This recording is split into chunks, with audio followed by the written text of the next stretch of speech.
इसको कहते हैं स्पिरिट ऑफ जेजेबेल, यानी इजेबेल की आत्मा कहते हैं इसको, धमकी देने वाला, धमकी जो देता है उसको कहते हैं इजेबेल का आत्मा। इजेबेल का आत्मा जो है वो धमकाता है।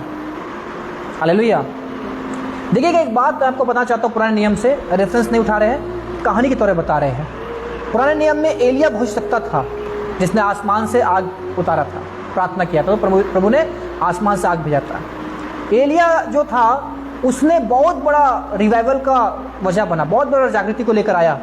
इजराइल जो मूर्ति पूजा में भ्रष्ट हो गया था उसको फेरा, परमेश्वर की ओर फेर के लेकर आया। एक बहुत बड़ा काम किया। बहुत सारे जो शैतान के अनुयायी थे, जो दुष्ट काम करने वाले थे, ऐसे लोगों को उसने मार डाला।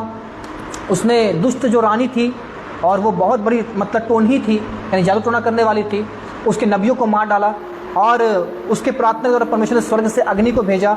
ऐसा बहुत बड़ा काम उसने किया।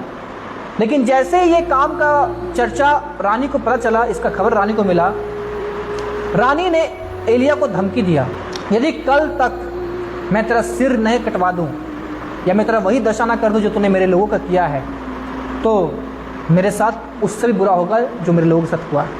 ऐसा बोलकर उसने क्या किया, धमकी दे दिया। अभी सोचिएगा, एलिया के पास कोई व्यक्ति आ नहीं सकता था, इतना प्रोटेक्शन में रहता था वो परमेश्वर का। और एलिया के प्रार्थना से परमेश्वर ने आसमान से आग भी भेज दिया और गिली वेदी को भस्म कर दिया। हालेलुया। एलिया की प्रार्थना से आसमान बंद हो गया, 3.5 साल तक बारिश नहीं हुआ।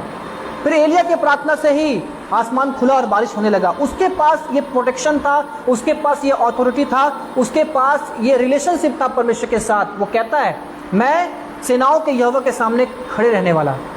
इतना सामर्थी भविष्यवक्ता, इतना क्लोज रहने वाला परमेश्वर का भविष्यवक्ता जो था, वो उसने इजेबेल की एक धमकी से डर के अपना लिखा, वो अपना प्राण लेके भागने लगा। मैं इसको जब अध्ययन कर रहा था तो मैं देख रहा कि, और जो टिप्पणीकार है वो बता रहे हैं कि इजेबेल को पता था कि इजेबेल एलिया का बाल भी बांका नहीं कर सकती थी। इजेबेल को पता था, शैतान को पता था कि वो एलिया को छू भी नहीं सकता, एलिया का बाल भी बांका नहीं कर सकता, एक रोआ को भी छू नहीं सकता। शैतान को ये बात पता था। अय्यूब जो था, उसके जीवन में शैतान को काम करने के लिए परमेश्वर से अनुमति लेना पड़ा, और जितना अनुमति परमेश्वर ने दिया उतना ही काम वो कर सका, है ना। तो इजेबेल को पता था कि मैं एलिया को कुछ नहीं बिगाड़ सकती है, लेकिन एक काम करती हूँ, ट्राई करती हूँ धमकी देकर क्या असर पड़ता है। और उसने ट्राई किया धमकी देकर और उसका धमकी सफल हो गया। एक बात स्पष्ट है, धमकी देता है शैतान, धमकी दिलवाता है, लेकिन आपको पता है शैतान भी जानता है कि शैतान मसीहियों का, प्रचारकों का, सेवकों का कुछ नहीं बिगाड़ सकता। हालेलुया। कुछ नहीं बिगाड़ सकता। जब तक परमेश्वर अलाउड नहीं करेंगे वो कुछ भी नहीं बिगाड़ सकता।